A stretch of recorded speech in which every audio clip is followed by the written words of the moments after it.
ایک صحابی رسول صلی اللہ علیہ وسلم تہجد کی نماز میں رو رہے ہیں، اے اللہ جہنم کی آگ سے بچا۔ آپ صلی اللہ علیہ وسلم نے آ کر دیکھا اور فرمایا، اے میرے بھائی تو نے کیا کر دیا؟ تیری رونے کی وجہ سے آسمان میں صرف ماتم مچا ہوا ہے۔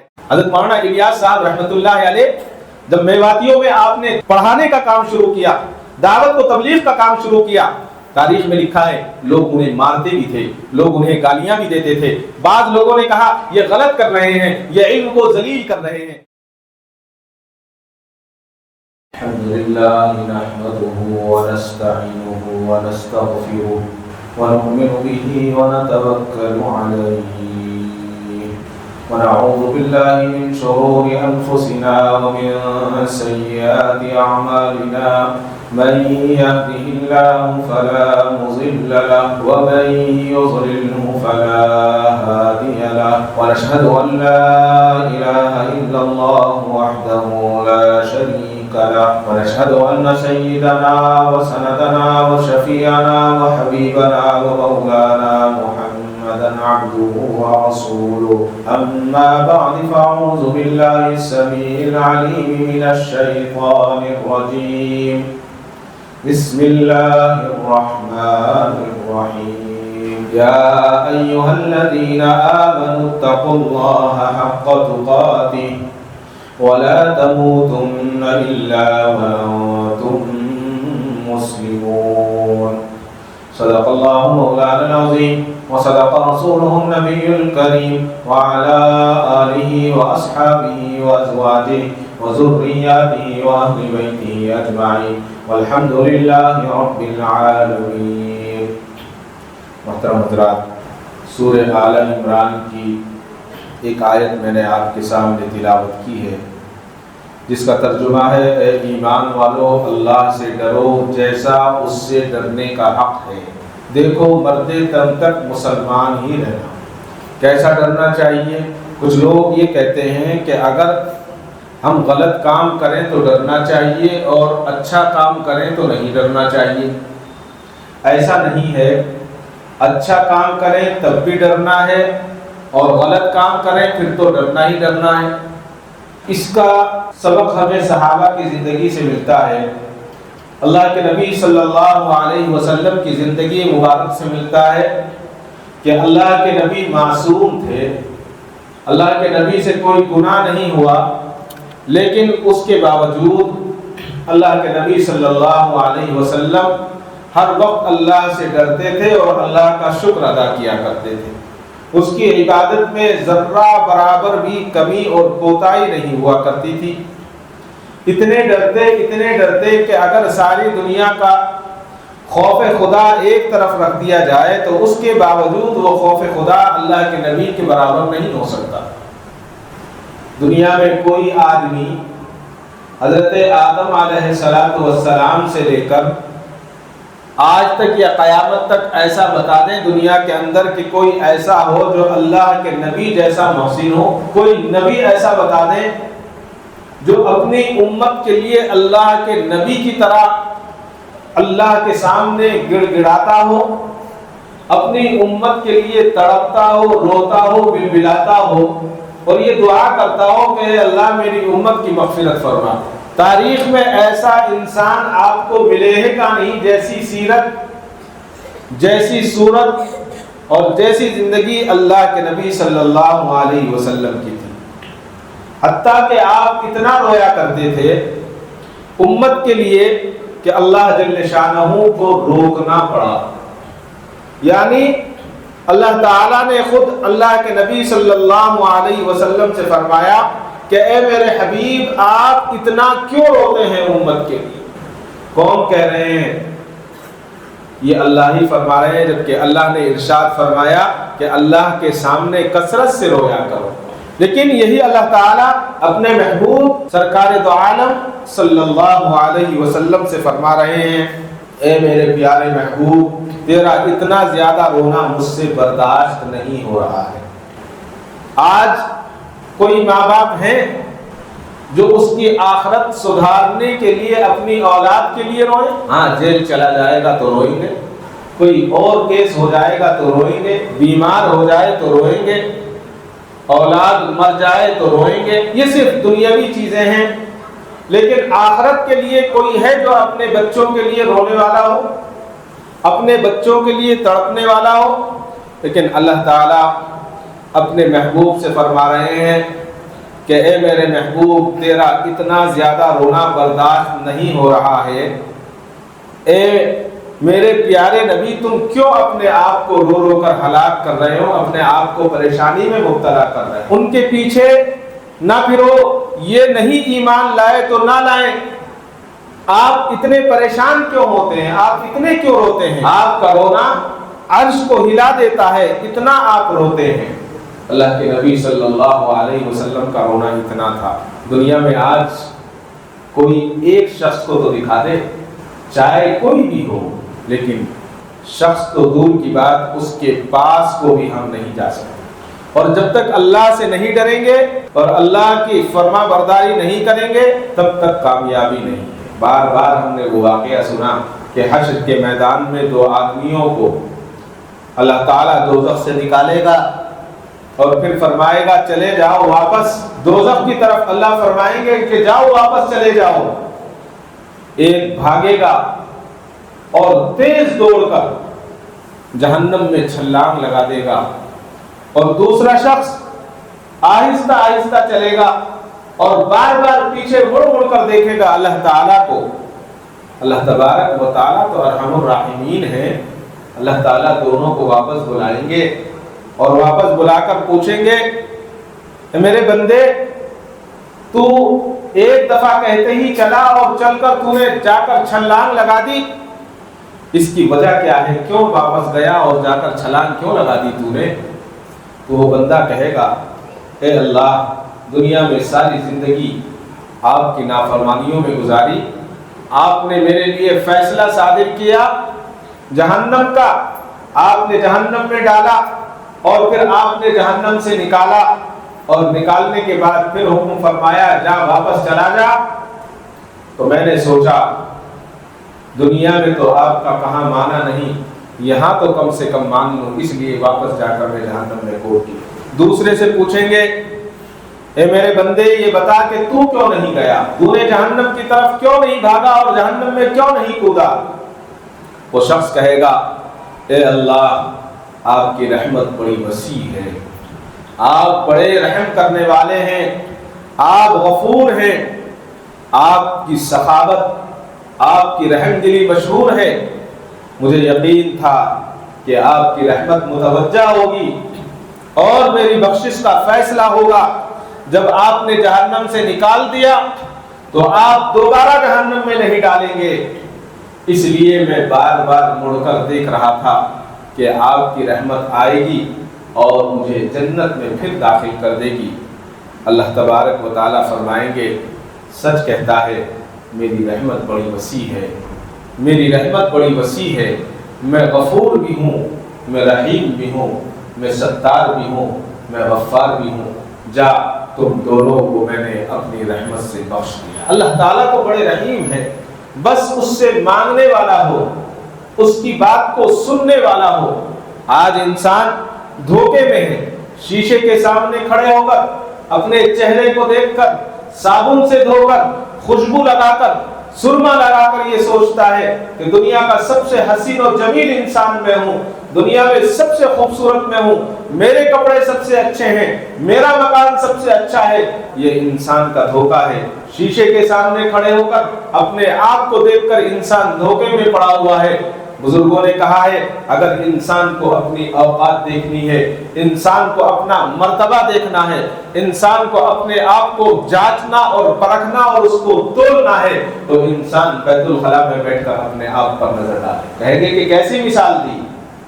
کہا کہ جب پیٹ خراب ہوتا ہے، آدمی کچھ کھاتا ہے اور جلات شروع ہوتے ہیں، جب بیت الخلاء میں بیٹھتا ہے تو خود کی بدبو سن نہیں پاتا، اتنی بدبو آتی ہے اور انسان یہ چاہتا ہے کہ پہلی فرصت میں یہاں سے باہر نکل جاؤں۔ پیشاب کرتا ہے، اس پیشاب میں اتنی بدبو ہوتی ہے کہ انسان اس پیشاب کی بدبو کو سونگنا برداشت نہیں کر سکتا، اپنی بدبو، اپنی گندگی کو دیکھنا برداشت نہیں کر سکتا۔ اگر ہاتھ پر لگ جائے یا جسم کے کسی حصے پر لگ جائے تو کئی بار اس کو دھویا جاتا ہے، اور جب تک گندگی کی چیز ضائع نہ ہو جائے، وہ گندگی ختم نہ ہو جائے، انسان کو سکون نہیں ملتا ہے۔ جب تک وہ چیز نہیں کھائی تھی، وہ چیز کتنی خوشبودار تھی، وہ کھانا کتنا اچھا تھا، وہ مٹھائی کی کتنی اچھی خوشبو تھی، اس کھانے کی کتنی اچھی خوشبو تھی، لیکن اس انسان کے پیٹ میں وہ گیا، چند گھنٹے انسان کی صحبت میں رہا تو اس کا مزاج، اس کا رنگ، اس کی بو اور اس کا مزہ، تمام چیزیں بدل گئی، یعنی انسان کی صحبت نے اس کو بیکار کر دیا۔ آدمی اپنے آپ کو دیکھ کر اکڑتا ہے، اپنے کاروبار پر ناز کرتا ہے، کوئی ناز کی ضرورت نہیں ہے، تھوڑی سی ٹھوکر لگتی ہے انسان ہوا ہو جاتا ہے، مہنگے سے مہنگے گدے خریدتا ہے، لاکھوں روپے کے بستر خریدتا ہے۔ پہلے تو کیا تھا، گھروں کے اندر ایک چھوٹی سی چادر یا ایک شطرنج ہاتھی پر بچھائی اور لوگ سو جایا کرتے تھے۔ زمانہ بدلا، آج بستروں کی قیمت ہم اندازہ نہیں لگا سکتے، اتنے میں ایک گھر بن جاتا ہے جتنے میں ایک بستر آ رہا ہے۔ 10-20 لاکھ روپے کا ایک بستر لوگ خریدتے ہیں، اور بعض لوگ اس بستروں کا آرڈر دیتے ہیں، گھر بستر پہنچتا ہے، پہنچنے سے پہلے پتہ چلتا ہے کہ بستر منگانے والے کا انتقال ہو چکا ہے۔ یہ زندگی کی حیثیت ہے، زندگی کی کوئی حیثیت نہیں ہے۔ زندگی جب تک اللہ نے دی ہے اس کی امانت ہے، جب چاہے وہ زندگی کو چھین سکتا ہے، جب چاہے وہ زندگی کو لے سکتا ہے، وہ اس کا مالک ہے۔ آج ہم واقعات پڑھتے ہیں اخبارات میں، میگزینوں میں، کہ لوگ کئی لاکھ روپے کے کمبل خریدتے ہیں، کروڑ کے مکان بناتے ہیں۔ بنانا چاہیے، بنائیے، اللہ کا شکر، اللہ نے اگر کسی کو دیا ہے، لیکن اس میں جا نہیں پاتے اور انتقال ہو جاتا ہے۔ وہ کئی لاکھ کا کمبل، جو کمبل اس نے اپنے لیے دیا، بنوایا تھا یا منگوایا تھا، اس کے گھر والے کمبل تو دور کی بات، ایک چادر نہیں دے، مٹی کی چادر اڑا دی جاتی ہے، قبر میں لٹا کر میت پر مٹی منو ڈال دی جاتی ہے۔ کوئی یہ نہیں کہتا کہ میرے باپ پر یا میرے بھائی پر یا میرے بیٹے پر مٹی کیوں ڈالی جا رہی ہے، یہی دستور ہے۔ یہ دنیا میں اکڑ کر رہنے والے، اپنی خوابگاہوں میں بہترین ڈیزائن کی لائٹ لگوانے والے، ہم یہ سوچ لیتے ہیں کہ ساری زندگی ہمیں اس مکان میں رہنا ہے، ساری زندگی ہمیں یہ کاروبار چلانا ہے، ساری زندگی ہمیں انہی کپڑوں میں رہنا ہے۔ یہ ہماری غلط فہمی ہے۔ آج بدن پر ایک چھوٹی سی چیونٹی بیٹھتی ہے تو ہم بھاگ کر اس کو جھاڑ دیتے ہیں، بدن پر کل جب قبر میں لیٹ جائیں گے، اگر نامہ اعمال اچھے نہیں ہوں گے، ایک چیونٹی کی کوئی اوقات نہیں ہے، کروڑوں کیڑے بدن پر ہوں گے اور کوئی ہٹانے والا نہیں ہوگا، کوئی نہیں ہٹائے گا، کوئی دیکھنے والا نہیں ہوگا۔ جس کے چہرے پر دھول کبھی نہیں بیٹھا کرتی تھی، جو ہمیشہ اے سی کی اس میں رہا کرتا تھا، اگر ذرا سا ہونٹ سوکھا تو اس کے لیے شربت پیش کر دیا جاتا تھا، اور ان کے اندر سب سے پہلے چہرے کو کھانے والے کیڑے ہوں گے، آنکھوں کو کھا لیا جائے گا، وہاں کوئی دیکھنے والا نہیں۔ بنگلور میں ایک صاحب تھے، پہلے دہلی میں رہا کرتے تھے، مستقل آتے، بڑے نیک تھے، اللہ والے تھے، وہ بہت بڑے پنڈت تھے، اور بعد میں انہوں نے اسلام قبول کر لیا۔ اسلام قبول کرنے کے بعد بنگلور میں رہے 40 سال، وہ تقریباً انہوں نے سروس کی۔ تو وہ اپنا واقعہ بتایا کرتے تھے کہ جب ہمیں پیاس لگتی تھی تو وہ دلی میں رہتے تھے، وہ بتاتے تھے کہ آج سے 40 سال پہلے دلی کی چاندنی چوک میں کوئی لسی کی دکان تھی جس کی قیمت 40 روپے تھی اس زمانے میں، کہ جب پانی کی پیاس لگا کرتی تھی تو وہ لسی پیا کرتی تھی۔ اس کے بعد جب ان کو پتا چلا کہ دین اسلام حق ہے، یہی سچا مذہب ہے، انہوں نے ساری آزمائش، ساری آرائشیں، سارے آرام چھوڑ دیے، اور چھوڑنے کے بعد وہ بنگلور میں آ کر ایک شو روم پر خاموشی کے ساتھ ملازم بن گئے۔ کروڑوں کے مالک تھے، لیکن اسلام کی سچائی ان کے دل پر آشکار ہوئی تو ہمارا جو شیواجی نگر میں علاقہ ہے مشہور جمعہ مسجد کے سامنے، اس علاقے میں ایک شو روم پر 40 سال تک انہوں نے کام کیا، اور کئی مرتبہ حج کو جانے کا ان کا موقع ملا۔ انہوں نے کہا کہ مجھے، میرے گمان میں نہیں تھا کہ میں حج کو چلا جاؤں گا۔ ایک مرتبہ وہ کہیں جماعت میں گئے بیرون کی، اور وہیں سے اس زمانے میں سہولتیں تھیں اور وہیں سے وہ حج کو چلے گئے، حج سے آ گئے۔ کورونا کا زمانہ تھا، کبھی کبھی وہ فون کیا کرتے تھے اور یہ کہا کرتے تھے کہ پتہ نہیں کیسے انتقال ہوگا، کوئی اس وقت ہوگا بھی یا نہیں ہوگا، کچھ نہیں پتا، حالات ایسے ہیں۔ ایسے ہی ہوا، رات میں لیٹے، دروازہ اندر سے بند ہے، انتقال ہو گیا۔ صحت مند تھے، بیمار نہیں تھے۔ صبح میں گھر پر کوئی ناشتہ دینے کے لیے ان کے روم پر گئے، دروازہ کھولواتے، کھولتے نہیں ہے، کھول کر دیکھا تو روح پرواز کر گئی۔ معلوم یہ ہوا کہ حقیقی زندگی یہی ہے جو وہ صاحب گزار کر چلے گئے۔ مسجد کے ماحول میں انہوں نے زندگی گزاری، نیکیوں کے ماحول میں انہوں نے زندگی گزاری، اور غموں کو انہوں نے اپنا اوڑھنا بچھونا بنا لیا، کامیاب ہو گئے، آخرت کے لیے کامیابی کے ساتھ راستے میں چلے گئے۔ دنیا کی زندگی عیش و آرام کی ضرور تھی، لیکن چند روزہ زندگی تھی، اس زندگی کو انہوں نے چھوڑ دیا، اور چھوڑنے کے بعد ہمیشہ ہمیشہ کامیاب زندگی کے لیے چلے۔ اس کے لیے ضروری ہے کہ اللہ سے دل میں محبت ہو، اور اللہ سے محبت کے ساتھ ساتھ اللہ کے نبی صلی اللہ علیہ وسلم سے محبت ہو۔ جب یہ دو محبتیں ہمارے دل کے اندر ہوں گی تو اللہ سے خوف بھی پیدا ہوگا، اللہ سے ڈر بھی لگے گا، اور اللہ کے حکموں پر عمل بھی کیا جائے گا۔ بہت سارے واقعات ہیں۔ ابھی حال ہی میں حج سے پہلے، حج گزر کر کتنے دن ہوا؟ ابھی 8 دن بھی نہیں ہوا ہے۔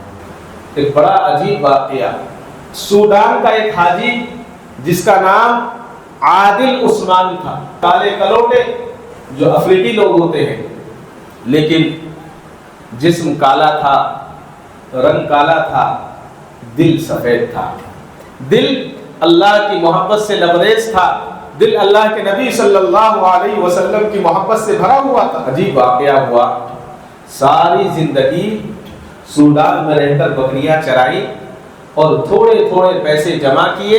60 پر 7 سال کا عمر کا یہ حاجی عادل عثمان نے ساری زندگی حج کے لیے پیسے جمع کیے، اور پیسے جمع کرنے کے بعد مصر آئے، اور قاہرہ آ کر پہلی مرتبہ پلین میں بیٹھے اور کہا کہ اب مجھے حج کے لیے جانا ہے۔ اب حج کے لیے چل دیے۔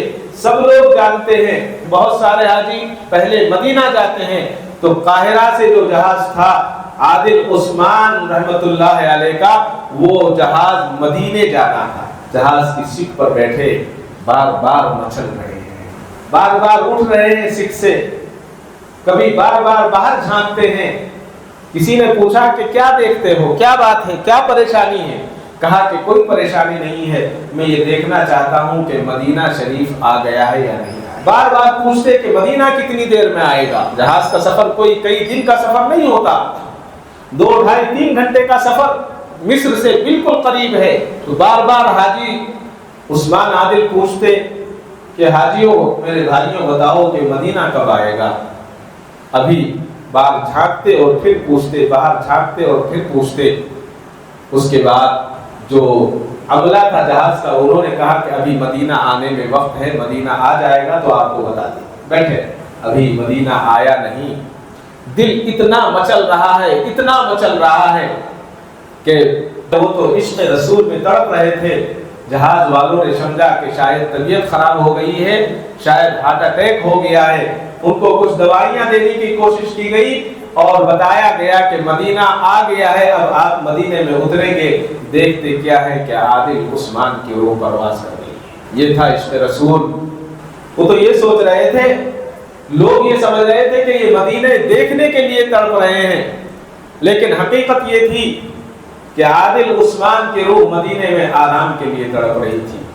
وہ سوچ رہی تھی کہ کس طرح سے مدینہ پہنچوں اور مدینہ میں ہمیشہ ہمیشہ کے لیے میں آرام کروں۔ عادل عثمان کی روح پرواز کر گئی۔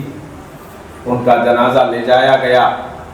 لے جانے کے بعد روضہ مبارک کے قریب رکھ کر، سامنے آپ کے رکھ کر وہاں نماز جنازہ ادا کی گئی، اور ہمیشہ ہمیشہ کے لیے جنت البقیع میں ان کو آرام کے لیے لٹا دیا گیا۔ اللہ اکبر! کیسا پاکیزہ دل تھا، کیسا پاک سفر تھا، کیسا اچھا سفر تھا، جو وہ مچل رہے تھے کہ میں اللہ کے نبی کے دربار صلی اللہ علیہ وسلم میں چلا جاؤں اور ہمیشہ ہمیشہ وہاں رہوں۔